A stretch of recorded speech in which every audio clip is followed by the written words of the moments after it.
Hey everybody, coming in a little bit late tonight because I've been doing pages all day. The podcast getting ready for you guys and product launches.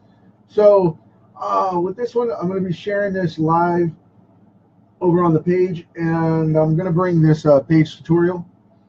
I know you guys have seen some of this before with this particular page, but the reason I'm bringing this art on now is because I'm going to be coloring this bad boy. Hey Marcel, thanks for making it, man. I appreciate that. I'm going to show you guys some of the page flow through here. I know this page is massive for the cam that I'm using, but just hang with me because it's going to be really cool. So what I do when I storytell for comics is there's always a page flow to things, okay? And I made a secondary print of this thing so I can mark on it, which I don't want to mess up the original from when I color, so I'll lay it to the side right at the moment. But as you can tell, this one's got a blue screen face to it because it's blue line and I didn't change it over, so it was quick print. But what I want to do is let me grab my one of my Sharpies here. Here we go. This will work. It's a red one, so you guys can check it out. What I like to do is you got to have an eye flow through the page, okay? And I'll move up on this so you can see it. I'll move slow so it doesn't mess up too bad on the camera, zooming in and readjusting and all that good stuff and ringing it up. So you got the page there, right? Well, this is the way I do page flow. You have to have contact points. So this is my focal point right here, this hand. Let me grab my Sharpie. It'll be easier on this because I want to make sure that I have a blunt line to show you guys. So anyway, this is my focal point right here. If you see, this is the first thing you see in the hand and in the phone and whatnot because it's the biggest object in the foreground. Now, why would I want to focus on that panel that way? So all of this comes in this way, okay? Everything comes into this focal point. This is the center of the page for that panel, plain and simple, okay? Now, here's my focal point for my eyes and where it goes. It goes from this target to figure out what's going on. It shows you he's checking something out and using the pad and the phone here, and it goes up to his eye movement to figure out what's going on, which directs you into the storytelling of figuring out what's going on here to the second point. So you have point 1, point 2, point 3, where she's the focal, back down here where his eyes, you see Sam's eyes, cut back over here to hers. This cuts off the panel, so it makes it trigger back this way down to his eyes where he's kind of triangulating everything this way. Because see, he's looking up from Sam and Sam's looking down at her, so it's making a triangulation to make it go right here to this next focal point. So it's going 1, 2, 3, 4, 5, 6, 7 off the shoulders to this off this page. Because if you see, this shoulder line is right in the alignment with his eyeballs. So there you go. So you have that zigzag pattern reading 1, 2, 3, 4, 5 across the page like that. That's what storytelling is. If you can make your composition of your site go boom, that's my focal point. Boom, that's my focal point. Focal point, focal point. Give it direction to where what you want the reader to know is her face. She's the topic. It goes down here. Here's the first memory. This guy's telling you what's going on because he's connected to her. Boom, there you go. Flows out of the panel, which gives you that zigzag back across to go back down here.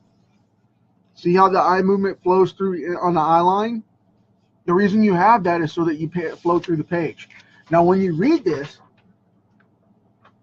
with the dialogue, it'll all come into play to where this will show out to be a reporter. This will show to be the reporter talking to Barbara or Betsy in this case.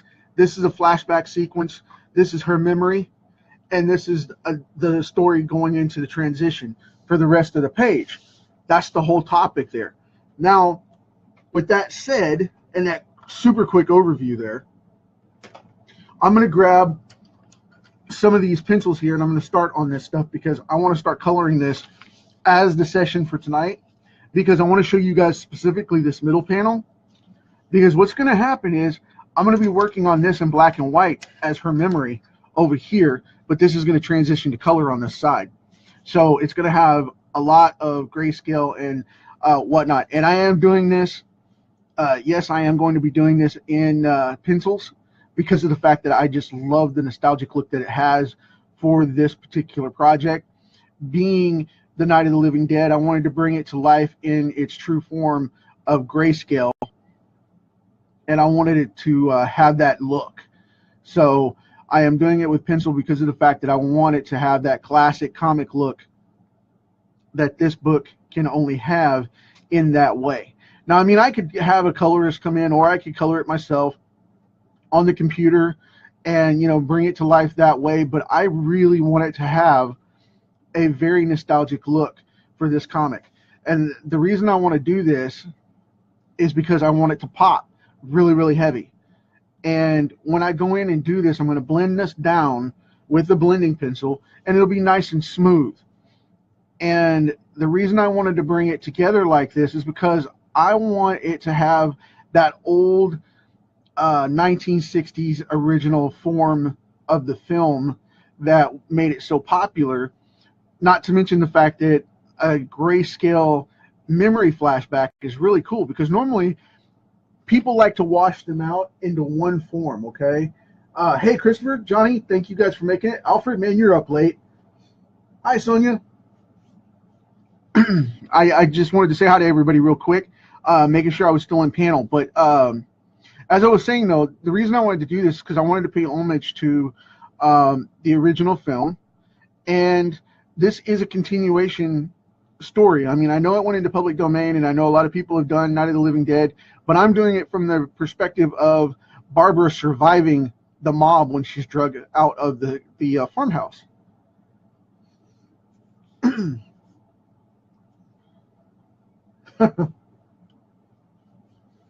Yeah, well, you know, Alfred, maybe so, man. You never know what the future holds.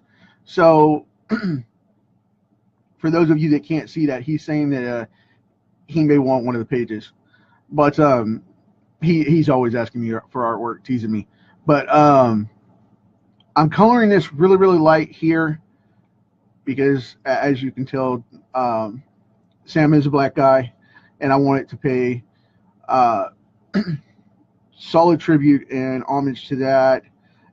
And a lot of people like to switch him to a white guy in some of the remakes and revamps, and it's just not, it doesn't do the thing justice for the political message that was behind it at the time. But you know, Romero said it was politically driven for his views on socialism for society, and that's why he put a black guy in the cast as the main character.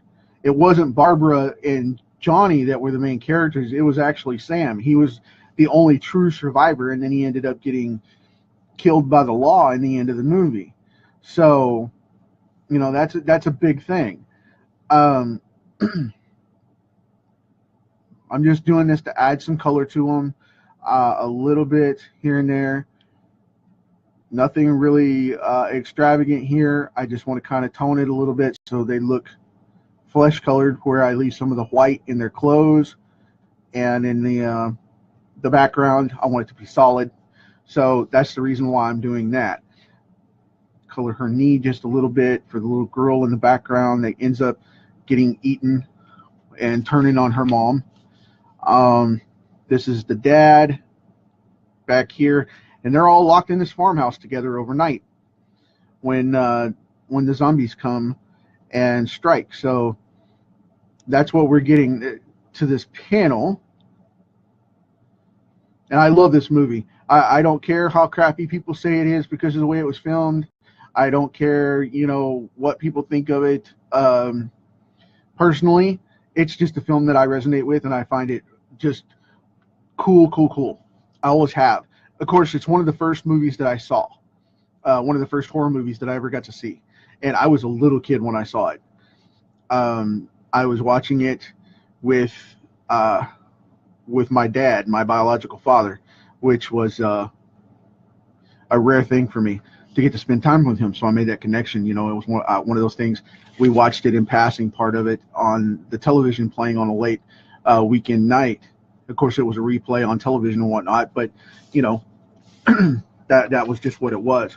And I made that connection. And I love horror films. Love horror films. what I'm going to do here is I'm going to go to a darker gray, a super dark gray for the background to make that pop out, because I want this dark back here so that we have all of this stuff in the front contrasting. Now, a lot of people would say leave this open, but I'm not going to do that because of the fact that I want this to look dark and gloomy in reminiscence of the, or reminiscent actually, of the film. So we're going to go that way. Now, like I said, it really doesn't matter which way I color this right now, because of the fact that whenever I go for the blending option here shortly, it's going to just melt all that down anyway, so it's not really going to matter. And I'm also going monotoned with this, just one color per layer. So even though it's all different colors in every area to kind of bring it all together, I'm going to be doing a scrub down of this with the blending pencil so that it'll go into looking like one tone, and it'll have a classic comic feel because it won't be 2 or 3 layers, and it won't be as high end as you know, some of the contrasting colors that I do for the cards, because of the fact that it'll be smoother. But I want it to look that way because of the fact that I want it to have a classic look that you just can't get any other way. And I really dig drawing comics like this because of the fact that whenever they come out, they just come out with a different vibe to them, you know, a different life, and a different tone, a different look, a different feel across the board. It's just totally different. And when this book comes out with being color and black and white, it's going to have a really contrasted final bearing on it, which I'm really, really excited about. And I know I keep showing you guys this one page, but the reason I keep coming back to this, and I'm coming back to it again and again, is because, one, I'm showing you the process through this thing, and 2 is the fact that I'm showing you the one page over and over and over to set the story, and 3 is the fact that this is the only page I'm willing to really expose a lot of, because I don't want to spoil the story for you. Even though you know what the plot's about, I want to make that connection and leave the excitement of the raw end result for you guys. So, you know, I don't want you to think I'm, you know, just doing this one page over and over and not doing anything else with the book. Because I have a really, really cool page that I may show you in this session as we go along, but I may not. I mean, I don't know if I want to give that up yet or not. And the big thing with that is it's got little bitty zombies all over it, and you know, it's a nice revamped page that I did on the fly the other night. And like I said, I don't normally show that stuff, but in this case, I just might. That's the back of Barbara's coat and skirt there. So there we go. Cool deal, right? That's coming together really quick. I'm going to keep turning on this, and now I'll go in with a lighter shade of it. See, you can get like 6 or 7 grays out of one gray if you're careful and you don't go oversaturate. Because see, now that one looks totally different than that one. So that's the reason I'm doing that. It's because it's the fact of getting 2 or 3 different grays out of one setup. I mean, use your colors wisely and you'll be able to get multiple gradations. But you can't do that with markers, though, because, you know, the marker is what it is. I mean, it's going to lay down a line and it's going to be done. You know, the Copic paints and the markers from, you know, Artist Loft or whatever, they're going to be hardcore. They're going to be done. You know, once you lay them down, they're finished. But this way we can get 2 or 3 shades out of this stuff and not have to worry about it, you know. Like this coat is going to be a nice dark gray over here. But I wanted to use that smoother gray to accent Sam so that he didn't look, you know, just, I didn't want it to look awkward. And I definitely didn't want to go anything politically incorrect, you know. So I'm going to put a little bit of this on this girl's dress, but her dress is white, so I'm going to leave it simple. I just wanted to color accents on it like that and be done with it. And boom, there you go, done.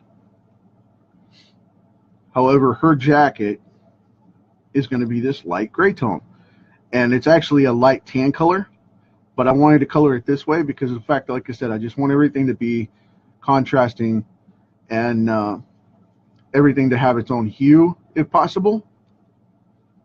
So we'll go that route.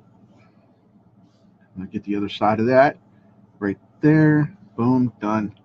Cool, coming together. The issue will be black and white, Alfred. Thank you, Kevin. I appreciate it, man. You and Brian and Omok all made it on. I appreciate that, man. Thanks for hanging out with me. It's lonely after dark. But I'm gonna I'm gonna go back to this lighter one and color in the mom's pants because they're supposed to be white as well. But I wanted to add in a different lighter gray. Now what I'm going to be doing is, like I said, I'm going to be grayscaling this particular side of it because it's the flashback sequence. Just to be clear, for Alfred and anybody else that didn't catch it, I'm going to be accenting this section here. As a matter of fact, that needs to go dark gray because that is a separation right there.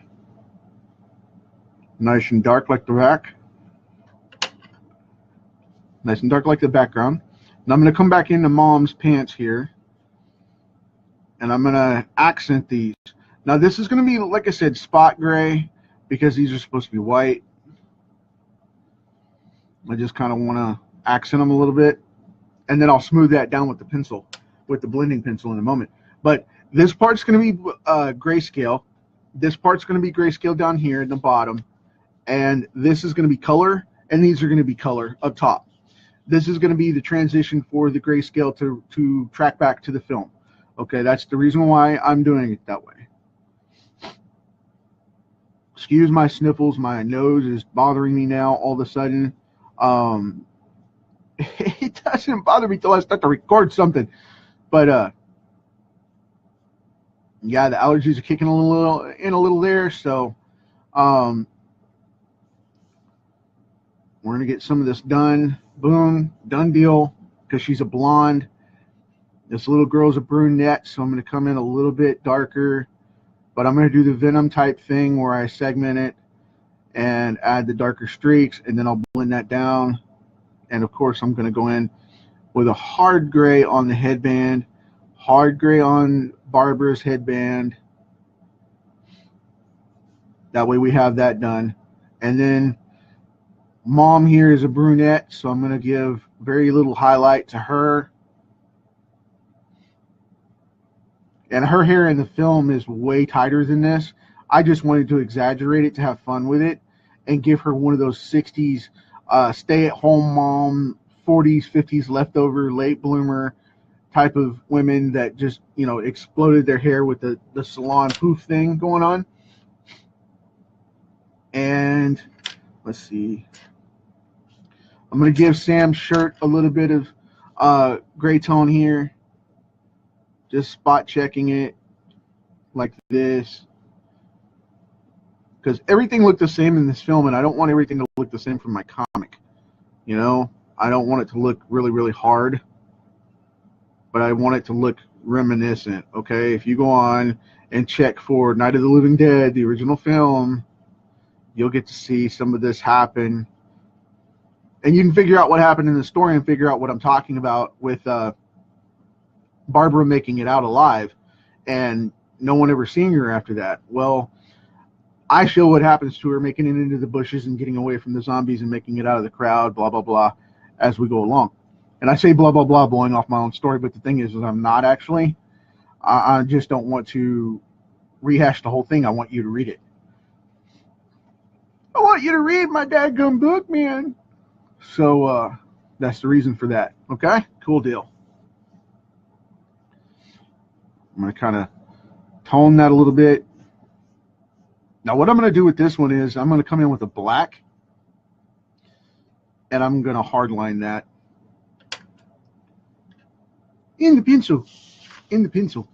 in the black pencil right here. Just boom, right along that one edge. Kind of tone it up a little bit. Boom, black gun. Nice deal. I'm going to highlight this one on both sides and leave it alone. Boom.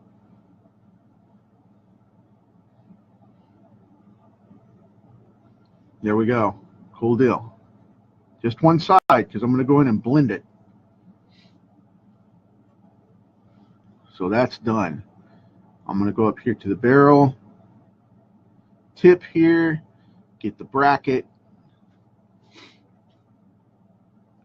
even get the sight, but I don't want to do too much of that because I want it to stay open. Now what I'm going to do is I'm going to do the dad with his little crowbar here. When you have something solid black like that, go on either side of it and do the Venom coloring thing, you know. That way you can bring it to life with your grayscaling, because if you don't, you will drown it out and it'll disappear on you. And it will look weird, weird, weird. So we've got that going on. And I want to get the edge of his eyebrows because I don't like them being that light. Now, I'm going to do a super light gray on Sam's pants here. And then I'm going to do the roof, the ceiling, and then I'll do this wall, and we'll lead right over into the color. And I'm going to do Pop's shirt here because of the fact that he's not this heavy in the movie. The guy that played him is not this heavy in the movie. I just wanted to exaggerate it. I tried to make it funny, but I missed. But oh well. But anyway, I exaggerated it so that it would be something serious because of the fact that I wanted it to be seriously exaggerated to the point of having fun with it. So I like to exaggerate characters like that when I use them from other things that way, and add my own twist to them. That's something you can do as an artist, and I love doing that as a creator. I love revamping things and changing it, you know, because this guy was not near this big in the movie, just like her hair wasn't that big, you know.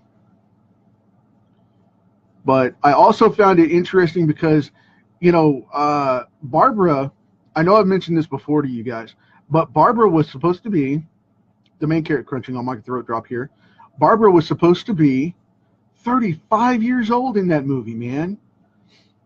Her brother Johnny was supposed to be 38, I believe it was. That's crazy. She does not look 35. But they made her look that way in the film, you know, that young lady. And after you think about it, she starts to make older expressions, but she still acts like a teenager. And it was a little weird, you know. No disrespect to George Romero, but she was supposed to be some kind of 35-year-old woman freaking out like that. I don't know. I don't know, man. It just didn't sit well with me.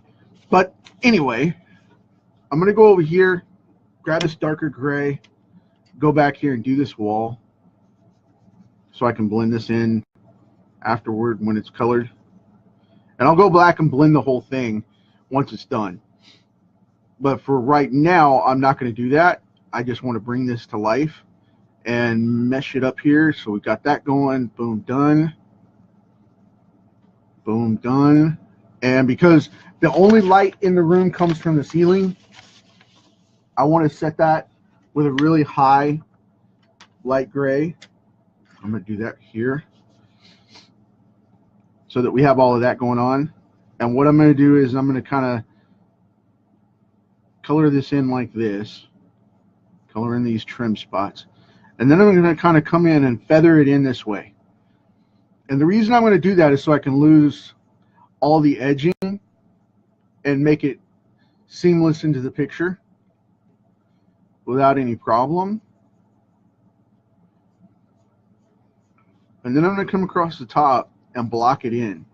Now, most people wouldn't block it in because they want it to give the illusion of it going across. But when I blend all this together, I'll blend it back and forth in different directions and make all of that blend down. So it'll have a highlight in the middle to where that'll show up. Now, I'm going to go over this edge right here. There we go. Cool deal. See, it gave it a nice black and white feel, nice silver tone. I do want to go through the mom's shirt here a little bit, just a little, kind of accent that just a little to give her a little bit of warmth and life, because I don't want to leave that white, because then it doesn't have that feel to it. So there we go with that. Now we're going to jump right over to my main character. Dropping stuff off the table. Now we're going to go right over to Barb, because this is Betsy, aka Barbara, right here, back in 1968, and this is her now, which she would be in her 80s at this point. Okay, so I'm just going to go right in here, and I'm going to do the color thing, because what we're going to do is we're going to have this book be black and white and color, and bringing all of this back together. So I know this sounds strange, and a lot of people will be freaking out on me. Why are you doing it that way? It's been done before. It's nothing new, but this story isn't. So, you know, this nice new approach hopefully is going to be a really cool telling of the story. And I'm having a blast doing it, and I've been working between this one and 3 other comics. So I'm hoping to have it done here in the next couple of days and start releasing between now and the 25th, which was my maximum deadline plan for it. And that's why I'm coloring it in front of you guys right now, so that I can give a session and still do it. And not to mention, get to hang out with you guys for a little bit while I'm doing so, and showing a little bit more of what I actually do, because I love comics, love doing comics, but I love doing marketing too. So I do a lot of that. You know, I'm doing a ton of podcasts right now, and the Comic Kickstarter show is being recorded all the time. I've already knocked out quite a few of those podcasts, and I did 2 more today. 2 more today. I was supposed to do 3, but one of my guys didn't make it, and I had to cancel on another one because of the fact that it wasn't a good fit for the show. That does happen from time to time. So I will be moving forward with that. He had a language barrier problem, which wouldn't work for the show. Not in the fact that he couldn't speak the language, but he spoke it too well because he wouldn't stop swearing and hold the PG standard. I will not throw that client under the, or you know, that personality under the bus. It just wasn't a good choice. But we've had a few good shows. My buddy Brian Salinas hung out with me yesterday, and we'll be releasing that down the line very soon. And we're going to go from there. Excuse my sniffles. The attack has come. Let me grab a very high-end blue here, which I'm going to be using for the hospital gown here. And like I said, I won't be doing heavy tones on this to where it goes in with 3 or 4 different colors like most people would do. I'm just coloring this out flat with 1, because whenever I blend this down, the comic reproduction will be very smooth because the pencils will blend together. So it'll give a tonality to it that we don't have to worry about. So it's going to be very cool, very cool. Now, if you see this little line right here, it's because she's got a monitor right here on her chest. So bear that in mind. It's not like a stripe or something that I'm missing. But I am going to color straight over it. I'm trying not to cover over my hard blacks because I don't want to do that. So if you pencil your colors like this, if you use pencils and whatnot, be sure not to go too far over your hard blacks. Stay within the lines. Think about it like coloring a coloring book, and stay within the lines. That way you don't damage your blacks, because whenever you go to rescan this, a lot of it will wash out. If you redo your artwork, you'll be doing black inks all over your print all over again. So don't do that. But if you stay within your lines, you should be all right. I mean, if you get some of the smaller stuff, don't worry about it. It's okay. I see that happen all the time, and it's all right. It translates just fine. But like I said, with this, you guys may be seeing me shake the table because I've got the cam on the table mount tonight, right next to the table. So forgive me if that's the case and going on here, but I'm trying to cross-hatch this a little bit so it'll blend together. See, that's all it is, man. That's all it is. Now I'm going to go right here and color these little tabs in from like the back of her dress, which is something else. That's for the monitoring and all that, because she's not, even though she's in this hospital gown thing on the front, I have her dress later, so that comes out. But anyway, I've got her dressed up with some dark pink lipstick. You know, because she's an older lady, she likes to dress up, and with the dark lips like that, we make them appear bright and give them life. And now I'm going to take this very strange approach to this. I picked this up from a buddy of mine. I'm going to get the right yellow. There we go. There we go. Sorry, I was looking for the right yellow. I'm going to take a strange approach to this because normally people would do white-haired women at an age at this point. But what I'm going to do is I'm going to do a bright yellow silver touch. It's going to be gray. She's going to be gray, but it's going to have touches of the original blonde in it, like she's had it highlighted or bronzed, and it'll give it just enough to where it looks white, but it has original hair color mixed into it, so it'll look a little dirty, as they say, a dirty blonde, and it'll come in, you know, that'll be the last of the dark color fading out of her hair. So, you know, it'll be a unique look that not a lot of people have. But I didn't want to go typical gray, so what I did was I took a technique a friend of mine taught me, and I go in like this and do the gray like that with the blonde, and I'll streak it in, and then I take a light gray and go along the other side of it and give it the silver tones to make it pop and make her look her age. And it's so freaking cool doing this right here. I can't wait to show this to you guys. So I'm going to take the lightest gray that I have, and I'm going to go in very subtle and do the same thing that I did with the yellow. That's it, man. You just take one side and cut right across that yellow, just on one side,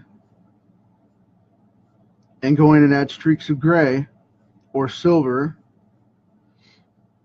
into the mix. And what it does is it makes it look like she has platinum, and then it makes it look like she has gray, silver, yellow, blonde, whatever you want to call it, in her hair. And you just make it flow through like real hair and real random colors, and it makes it do this really cool effect. Ta-da! Now, if you like this, that's how you do it. And you can do it with any color. You know, if they're brunette or whatever, you can do it with any color. Just put streaks in it like you're coloring like a Venom color. Just color towards the middle and put streaks in. And it does this really cool silvering effect, but it leaves a very cool natural blonde look to it too. I hope you guys dig that.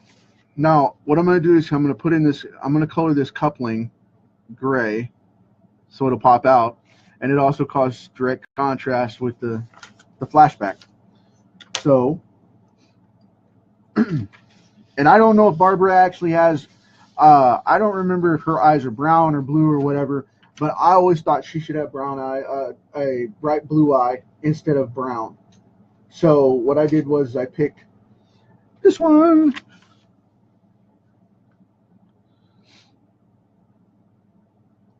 Because it's a black and white film, you really can't tell. And I thought, what the heck, I'll give her blue eyes. And if anybody has a problem with it, we can say it's out of canon and that it's, you know, an alternate reality version where she survived. So that, you know, it's public domain. I can do whatever I want with it. So it is what it is. But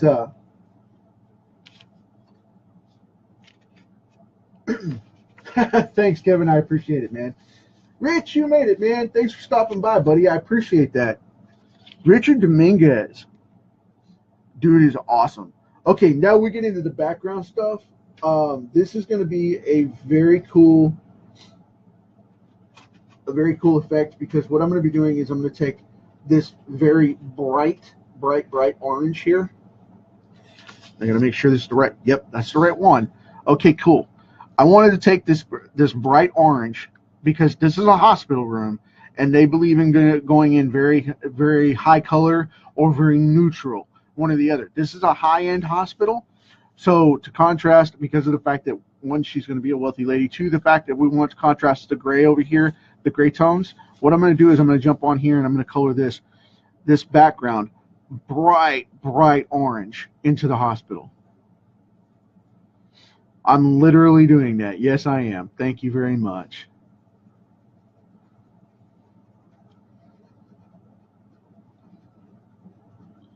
I want this to contrast like no tomorrow, because of the fact that whenever it comes together, I want it to just be night and day.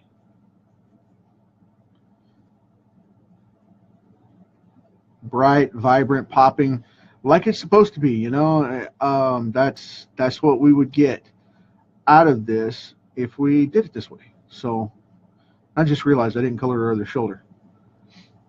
That's her other shoulder. Live artwork, people. Doing live artwork here. Making sure I'm on cam for you.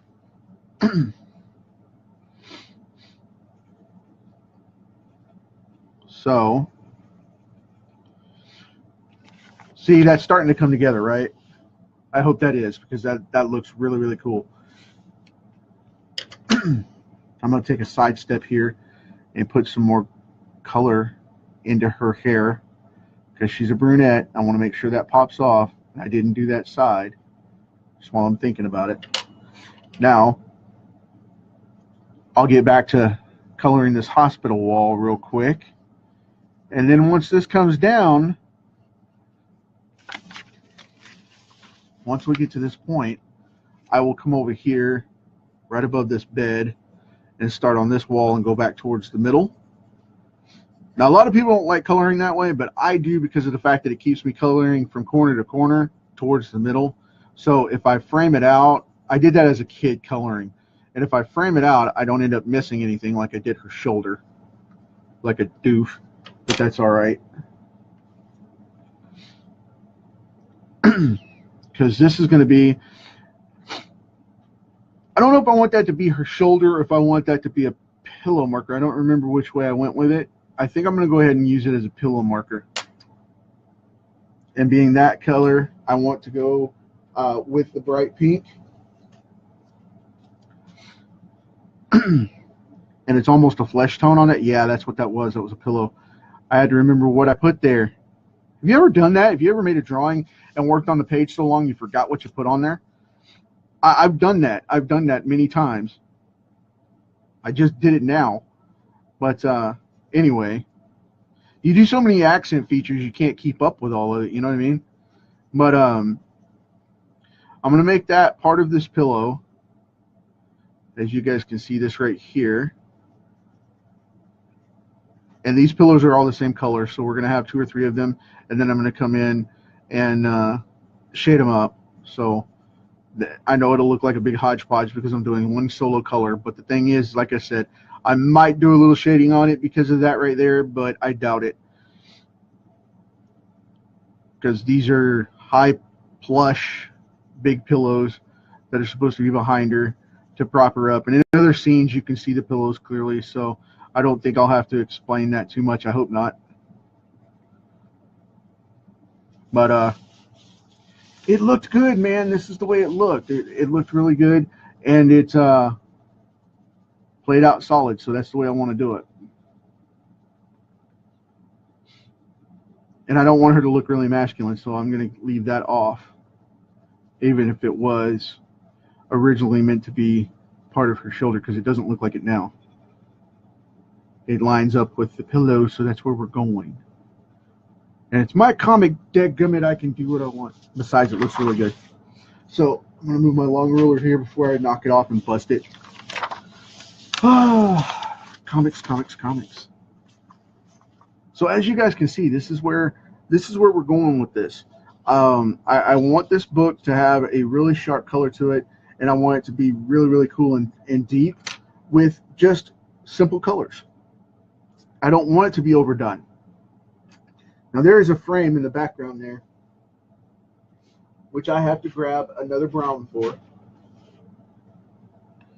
because it has the contrast, and this is going to be a frame that's got a picture in it or something like that. I don't know what it was, but the frame was ridiculous. So I put it as a really massive frame over her head. I needed something to go on the wall behind her head, so I put this massive picture frame, and there we go. Now with that, I'm going to put kind of a touch of gray right in there under her eyes to show moisture for them, so they look alive and look nice and warm. I'm going to put a little shadow under her lip here for the teeth, and then I'm going to leave that open the rest of the way, like that. And then her little earrings, I'm going to put these so they stand out. I thought that after doing the things she's done and being the way she was, I thought that a nice purple earring would be really cool. And not to mention the fact that it'll contrast and it'll make it stand out and stand up. Okay? Oh, done. Now, this will play out throughout the entire book. It will be Barbara's flashback story of the 1968 incident, as they call it in this comic. And we will tell what's going on with her. And that's the way it's going to be playing out. I like it very simple. I wanted it to be something classic and fun. And I think doing it this way is going to be the best way to do that. I hope you guys can see it. I hope it looks cool. I've been on for about 45 minutes now, about 42, 43 minutes. So I'm going to do a little bit more on this, and then I'm going to call it a day so I can get back to inking and coloring some more of the book. So I'm going to color Johnny down here at the bottom, which is her brother. And he ends up, this is his death scene from the film. And this is a famous shot from the film. So I thought it would be really cool to color this one black and white as well and bring it to life and see how we do with it. Now, like I said, I know this has kind of a portrait look to it, but trust me, I'm not going to go that extreme with it. I don't do realism, and I can, but I don't, because I like drawing comics. And I just wanted to bring this to life for you guys just a little bit so we can see where this is going. You know, this book is going to be awesome. This book is going to be fun. And I'm going to color this lip under here like that. And like I said, I'm going to keep this super simple because I do not want to overwork this. And I don't want to have to go into all the musculature and all that mess, because I don't really do that. I tell you, some guys that go really cool with that, Jim O'Reilly. And I'm going to be having him on the show, the Comic Kickstarter show, pretty quick. We're going to be recording an episode tomorrow evening, so you guys hang tight for that one too. It won't be live for a little while because I've got some other stuff coming up. Like I said, some other books and Kickstarters and some episodes that need to come out for releases, you know, things like that. But I've got a lot of people hanging out, a lot of friends. And I just want you guys to really get to check that out and hang out with it for a little bit. But this right here, like I said, I'm not going to go photorealistic because that's not my thing. I'm just going to kind of tone this in a little bit, and we're going to call it a day as far as that goes. So, you know, please don't be writing me saying, you know, your anatomy's off because you didn't fill it in and da-da-da-da-da. Nah, it's because I'm not doing it. I'm just being perfectly honest with you. It's because I'm not doing it that way. I'm really not. But yeah, my buddy Jim O'Reilly, man, he does the Walking Dead cards and just does this stuff greased lightning. He does the realism tones and nails all this stuff to no end. You ought to check him out when he's on. He's phenomenal. Phenomenal. Okay, I'm going to darken this up a little bit because it's an underside of this chin. Kind of give it that jowl a little bit. Got a little bit of light hitting right under here, and then we're going to have that darkened down a little bit more. So I'm going to go down into this neck a little bit, get the vitals, or in the zombies case, the vittles. But sorry, yes, I went there. It's late. But I'm going to knock this out. And when I blend this down, all of this will give him a flesh tone without washing it out, because it'll be smooth, you know, it'll blend together. So that's why I'm hitting just the high points and getting just the shadows in and avoiding that stuff going on. Now I'm going to switch over to the darker one because Johnny has this really funky dark hair. It's kind of greasy, and you know, he's not the best looking dude in the world. I mean, he might have been a cool looking dude for the 60s, you know, but a modern guy, he was kind of, I don't know, kind of geeky, you know, not necessarily geeky looking, but he wasn't, he was an awkward looking fellow. I made him I made him look way better than he actually did on the film. It's just one of those things, man. Just one of those things. I'm overly honest, I suppose. Brutally. But I'm going through here, darkening up his hair. Just going right over the blacks because of the fact that this will be a mid-ground gray when I smooth it out, and it'll show all of that good stuff. You know, it'll blend together and show this great looking coverage for his hair because it'll blend out to the edges and all that. So going to cover all that fun stuff right there. Boom, done. Okay, cool deal. Now I'm going to go back to my gray here and go back in over Johnny's head. Remember, we're just shadowing in some of the key points here to make it look like he has a flesh tone, and that's it. A flesh tone, and that's it. So, blending it down. Get a little more of this cheek here. There we go. Cool. That works.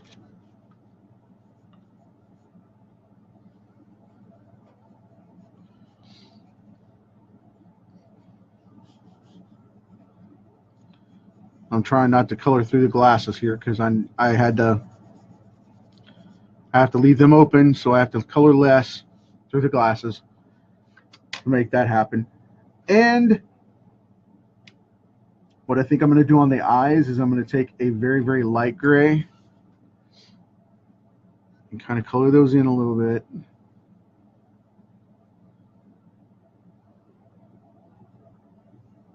There we go. Cool deal. That'll give some life to those.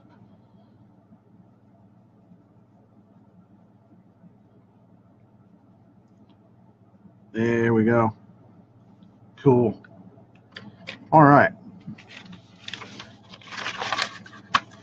Now, I know a lot of people be freaking out. Why didn't you do anything with the nose? Well, I want the nose to be the peak ridge for the point, because if you see here, here, here, here, here, here, here, here, I want it to be a highlight point of the triangulation for his overall look. I'm going to go on this arm here and do the same thing. Super light gray, just for the shadow spots, like in here. Sorry if I shake the table too much. I'm just kind of scribbling this in so I can smudge it out, because when I blend this, it'll all be smooth. Like I said, I got my blender over here, nice and sharp point, ready to go on that. You guys can check that out. Thing's sharp as a tack. Go on this underside.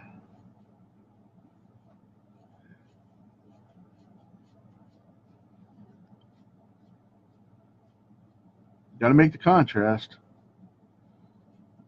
So now we'll go in light in this ribbing here where this shadow is, like that. Make it come up.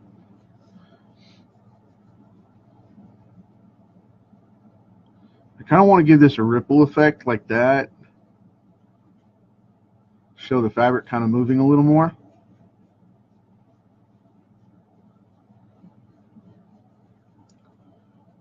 Like this. Now, I'm going to go right in here and cut this back. Cut this back over. And like I said, when this blends down, it'll be super smooth right in here.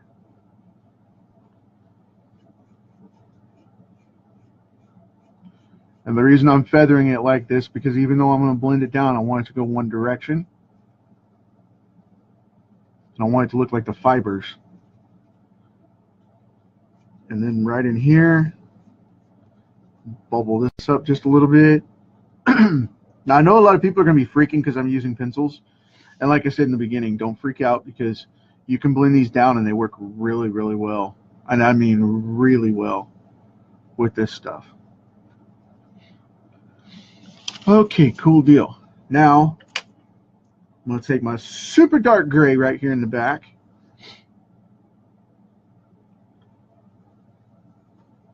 I'm going to shade that into contrast where the light's coming through the trees. A lot of people like to leave that open, but I don't want to. I want to darken it out because it's supposed to be right at dusk. And I want it to be kind of freaky, just a little bit, with all these little patches right in here. And yes, I'm going to color all these in to make this look the way we need it to. So bear with me here. I might end up coloring this whole page. I don't know. But I know I've got 3 more pages to ink over here behind me, so I've got to kind of get on the ball. I only did 4 pages today because I did 2 podcasts. So I didn't get it as much as I normally done because of the fact that it was just and that's a technical term, mind you. But and I mean, I'm knocking this out. You know, most people are like, it takes me hours to color and blah blah blah. And the thing is, I've been on just about an hour, and we've almost got this 2/3 of the way done, 90 minutes or so, and it would be done. You know what I mean? So yeah. Hey Ray, thanks for coming on, man. I appreciate it. Sean, thanks, buddy.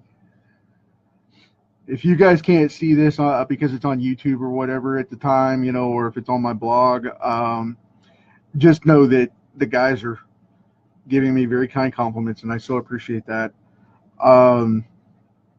You guys are awesome and keep me going and doing this. So I want to put this dark one right here because this is going to be the edge of his suit right here, and I don't want it to match up with the tree line, so I'm just going to do that one side nice and dark, but then I'll have to go back and do his collar because he's got a white tie on, which I need to shade in, and he's got that collar buckle right there. That's the edge of his collar, and I want to give that some life and some color too before I call it quits with this one.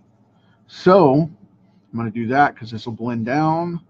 I know this looks really rough. If you guys can see these lines on here, don't worry about this, because when I blend it down, hey, a bat. Whenever I blend it down, it'll all mesh up.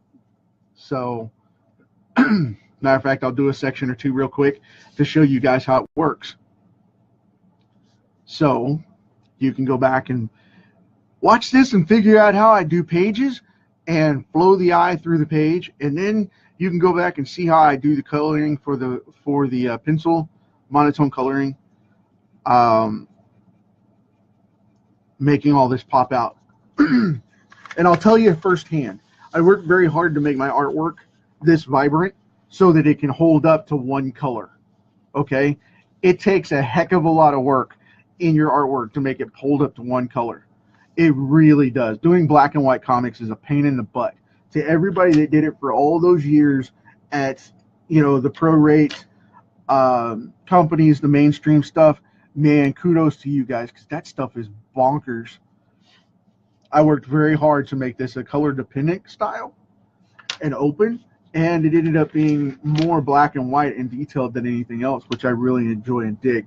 But anyway, moving right along here, before I tone out one page, what I'm going to do is I'm going to take this light gray again, and I'm going to go back in here and I'm going to tone this tie just a little bit, just one or two places. And with whites, in black and white, you just want to go to the shadow point and touch it and be out of there. You do not want to monkey with this coloring it in, because you'll end up ruining it and you'll turn it gray instead of black and white. With this collar, I'm going to give it an even harder edge to give it a different tone, like that. And this is the edge of his suit right here, so I'm going to catch it right there. And this is the edge of his shirt, so I want it to be a little bit darker than that tie so it separates, and a little bit darker than his skin, so I'm going to give it a hard edge. Boom, done. Yay, we have a colored black and white spotted tie, which is really weird.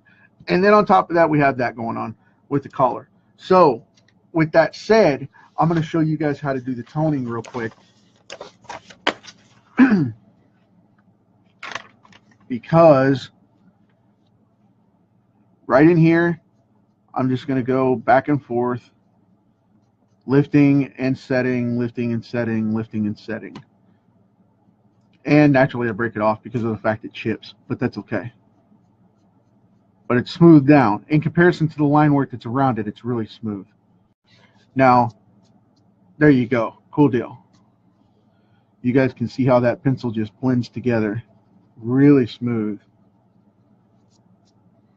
I love this thing. Now I'll do this piece of hair to show the difference of the hair. Be sure to keep it refined, because you'll put white wax all over your stuff. And see, that just smooths it right down. And it takes that colored look, that crayon or pencil look, right out of it, right there. And it smooths it down to a reproduction quality color, so you don't have to mess with that. Now, I burn through about 6 or 7 of these things in a comic book whenever I'm working on these, because I saturate these pages and blend the colors as I go. So it gets a hard hue to it, but it takes it smooth to the edge without question. And like I said on the group card where this messed up on me, this doesn't cake down like that on the paper that I use in most cases, because of the fact that it's really quality paper in comparison to those index cards. So as you can see, it's starting to smooth out and get a really refined look in just a matter of seconds, because it buffs it down and mixes it with a smooth clear wax so that it gives it that effect. And this takes, when I'm not talking, this takes like maybe 5 minutes, 10 minutes to do. And it depends on how long I have to clean it, because I take my pencil and I rub it on another piece of paper and clean it. I just take it and rub a scratch piece and just do that and clean the tip so it doesn't cross-contaminate colors. But being in these grays like this, I really don't have to worry about that. I just can't do the colored work that way.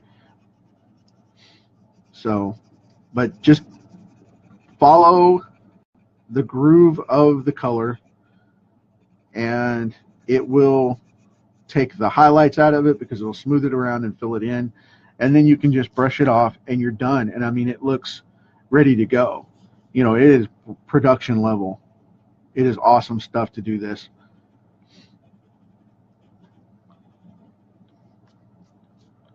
There you go. Cool deal. And my buddy Sean taught me this. You know, I wanted to color by hand for my comics, and I didn't want to use markers. I didn't want to use paints because they're very expensive for long durations, and they're a pain in the butt. So I thought I would use colored pencils, Prismacolors, Straddlers, and, you know, mixed medias. And I tell you what, they have not yet let me down on a comic page as a finished product. Really, really smooth stuff. See, you can see the gritty quality over here versus the smooth quality in there now. And, you know, you may not think that that'll translate, but let me tell you, when you print this page out and how smooth it looks, you'll be shocked at how easy it is to make comics with these pencils. And I love using pencils because of the fact that it gives it a more vibrant color and gives me better color options sometimes than the expensive Copics do. Now, don't get me wrong, I'm not going to knock my Copics because I use mixed mediums a lot on these. But in a pinch, you can get a box of, you know, 200-300 options out of a 48 set of markers or pencils in this case, and go all day long and color a couple of issues of comic books on one box. So, you know, think about that and think about your materials and think about what you want the comic to look like and what you want it to do. You know what I mean? That's the big catch-22. You got to know what you want it to do and know what you want to represent. So I know it looks crazy, but with this thing blending down like this, I'll show you in just a second the end result, and it's going to be freaking awesome. And that's a technical term, mind you, because most people don't do this. This is a lot of work, and this is the reason I can color. I can hand color about 3 to 5 pages a day at this level, and if I was talking, I would do 2 to 3. But once I got out of the way of talking, got into the actual comic work, and if I just sat down and nailed this out, I could do 5 of these a day easy, you know, and it's just without even stressing hard at all. Now, remember those lines I showed you, right, with the zigzags and the crosses because of the paper and the pencil rough spots? Boom, gone, done. Yay. It's magic. And the more you keep refining it, the more blended it gets. So I'm just doing this to finish this panel so I don't lose my spot now, since I've been working on it throughout this section. That's the reason I'm still going. And then I'm going to finish up Johnny over here off cam probably and go from there, where I can finish this out and have this page ready to go. So I appreciate you guys hanging out with me for the next couple minutes while I finish this panel up, and we will go from there as the next session. But consider this the first How to Draw Comics true session, because this is exactly what you're getting out of this one. I mean, I know I give tips and stuff, but this one is actual page work of what I do, putting my money where my mouth is and getting people to realize what's going on there, because there's been a few things coming up where people are kind of wondering, you know, it's like, when are you going to put your books out? You talk about being a comic artist. Well, this is what I do. This is what I do, as well as my marketing and coaching, which I love doing. My podcast, which I do. I am just a full life type of person. So very busy, busy, busy. Now you can see this, and you can see all the crumbs coming off of it. The wax is blending together. Now watch this. Boom, done deal. Now that is reproduction ready right there. That arm is reproduction ready in that one spot. Now I'll go down here and finish this up, and then I'll get over to Johnny and finish that up. And we'll call it a day. But if you have any questions, now is the time to ask them, because that's what I'm going to be doing. So if you're watching and you want to know and you want to learn and you want to ask, now's the time, because once I start this, it's going to hit the ground running. So everything's smoothing up here. Really heavy. I'm grinding that down. Nice and smooth. So, nice and smooth. Because it's going from pencil line to this smooth gradation right there in front of your eyes. And I just wanted to show that because of the fact that it actually does work. I've ground that tip down. I'm going to have to sharpen it in a minute. But this does work. It really does. Just kind of buffering that down. Trying not to dig into my ink lines.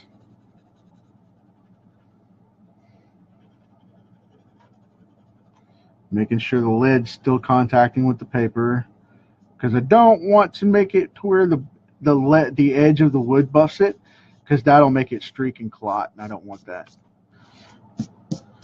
But yeah, you guys can see where this is going. You know, I've smoothed this out. I've got all these wedged up, nice and smooth. Now, before I touch that face, I'm going to sharpen this up.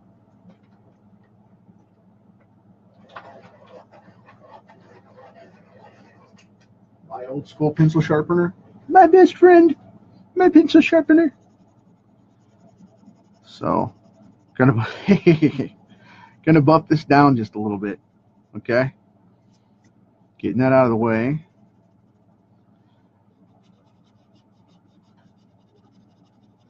And if you try to go as close to the original line as you're laying it down and kind of make a light scrubbing circular motion, it'll blend it down really quick and leave a very clean edge, which I really, really, really enjoy about this. Because you can see that blending right down. Gonna blend that a little more. Gonna grab some of that scruff off of there. There we go. It's blending right in. I mean, it is not, fortunately, this page is not fighting me at all. It is going down smooth and blending right in. But for the most part, it's because I do this all the time, so I really have an advantage over it, where sometimes some people don't. You have to practice with it.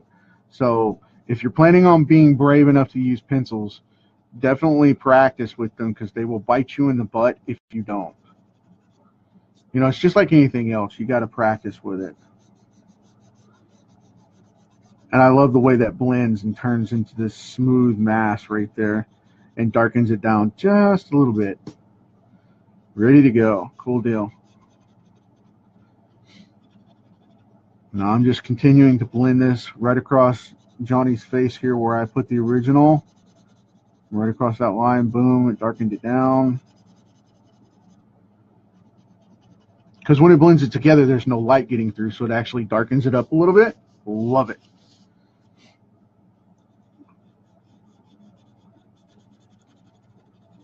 And it's almost like you took a artist pencil buffer, or, you know, a blender, one of the old paper blenders, and blended it down, but it doesn't have the same effect, you know. It tends to smudge and doesn't have a reproduction quality. It tends to smudge it still looking like pencil. Okay, it smears the pencil around. And sometimes you can get a smooth gradation about it if you do true grayscale with graphite, that you know, you don't have to have 10 different colors, and you do it like a pencil and go on there straight graphite, and you're smooth enough to get it all out of there like realism style. You know, God bless you, because that's a gift that not a lot of people have. My friend Tom has that gift. He can draw anything photorealistic, and it is just crazy. I mean, the man touches a page and he just goes, boom, I'm going to draw it, and that's what he does. So I don't really like to do that. I prefer to keep it simple. And with the gradation in here, we don't have to worry about that because that's what this pencil does. So as a comic artist, we can maintain our style without having to learn a lot of heavy realism to get the same effect. And I know some people are like, cheater, cheater. But, you know, the truth of it is, tapping my table here as I'm bending over to grab my pencil. It fell off under. I don't want it to roll away under my desk. Sorry about that. But, you know, like I said, I know people are screaming, you know, cheater, cheater, it's not fair. But the thing of it is, I like it because of the fact that when it all comes together, at the end of the day, this is what we do, and this is the best way to produce it as a comic artist. It really is. I mean, if you're not a photorealistic guy or girl, this is the best way to get the gradation without having to learn photorealism or crush photorealism by doing it, you know. And it'll save you hours and hours and hours. And of course, I know I'm babying this because I'm talking and messing around here, but in all due respect and reality, this would already be done. So, but I'm having a good time showing you guys how to do it. So I've slowed it down quite a bit. You know, I want to make sure that everybody's getting it and that you guys can see it and it's coming together. So, but we're hanging out here doing this Johnny picture for this panel for the Night of the Living Dead from my book here. I'm letting you guys have a big behind the scenes look because I don't normally show pages. I hardly show pages until they're out in comics. So this is a big bonus. This is a huge bonus, in fact, because of the fact that I'm very, very cautious of sharing my pages on this level and at this point. For one, I'm really big on surprises. I love doing surprises. And I like comic fans to be shocked when they see my stuff. It's like, you drew that? Yes, I drew that. Wow, man, that's awesome. Yes, I know. Thank you. No, seriously. All in joking. All in joking, believe me. I couldn't resist. All in joking. So, anyway, on a serious note, I've about got this down for you guys for the count here. There we go. Got the ear blended up. Going to bring over some of those darker browns or darker grays in this case. And now I'm going to be very cautious here. I'm going to turn my pencil and I'm going to go over this eye and kind of blend all that down nice and smooth. Cool deal. And because the glasses are in here, I have to blend this extra smooth. So making tiny circles, then back and forth. What that does is it buffs it up and then it grinds it down to bring it together. Boom, done deal. Super light, super cool. Lots of circles. Now back and forth. And back and forth. Boom. Gonna grab that smudge on the forehead there. So, you know, this grinds down really, really quick, really smooth. Go back and forth and drag that down a little bit. Get up underneath that nose a little bit more. It's not quite where I want it. Cool deal. Now I'll get the ridge of this nose and blend that down. And I'll get over here and get under this eye again.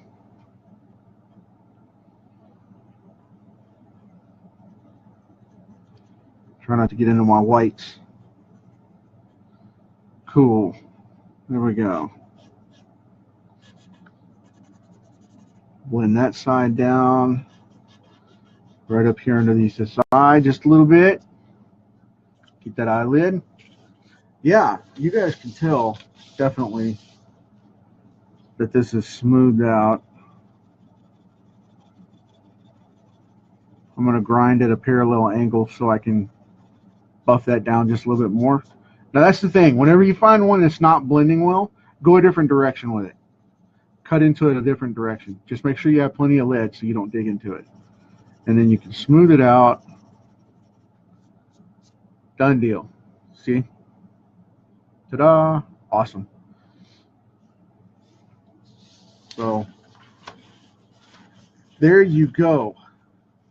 That's the way the book's going to go down. Now I will have another pencil that I will use clean on this one for have another one for this, so I can do these over here in the colored side and not mess this up with all the grades and whatnot.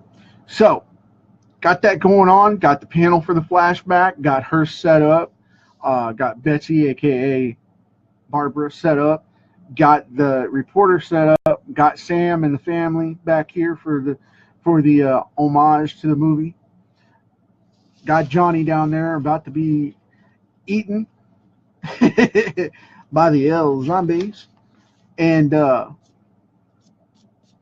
I think we're ready to go, folks.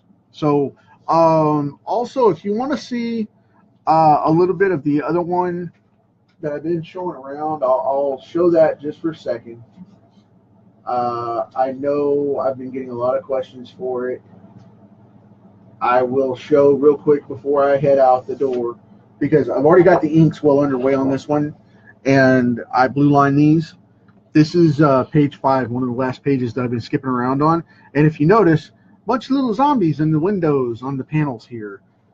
This is just another page in the story here. I hope you guys dig it. And that way you can see that and see what's up. And if you hung around to the end, that'll give you a little special treat. So there's the reporter yelling. There's Sam shooting some zombies. There's side panels. Again, page flow going through here. We'll talk about that real quick for a second.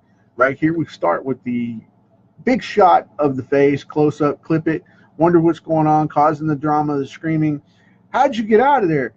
There's Sam shooting, drawing the zombies in. There's a little break, a little side panel break.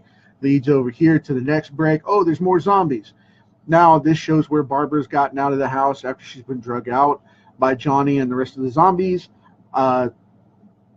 Spoiler alert, if you didn't know this, Johnny died in the movie. He became a zombie. There you go. She gets out behind the house shrub. There's a chair that Sam pushes out on fire to distract the zombies. There's a truck over here that got blown up with a couple of kids in it from the farmhouse that were in it at the beginning as they ran out trying to leave. Here is the next morning with Barbara hiding behind the bushes down here, looking through at the guys, the sheriff and the hunting party that are hunting down the zombies on the road. She's hiding in the bushes to show her escape. More zombies as we leave the page. That's where you're at, folks. That's a sneak peek. There's a couple of pages going for you. Hope you dig it. As for me, that's the end of this session. I know it was a long one and a late one. I'll catch you guys again today. Now that it's after midnight, I'll catch you again today later for a new session. And I'm hopefully going to be doing that earlier in the day. Maybe some more of this. Maybe I'll show you the finished project. I don't know. But, you know, this is storytelling without words and pacing through the page. The storyline that I told you with the eye motion pattern going through, zigzagging back and forth. Remember that, because I told you that story with no words on here. That's how you need to do it. Visualize the artwork, telling the story without any words in place first. Guarantee you it'll change your storytelling potential as a professional. Until then, you know how it works. You're on this big rock. You're here. You're floating around. Leave it better than you found it for the next generation, people. Make somebody smile. Make somebody happy. Talk to you tomorrow.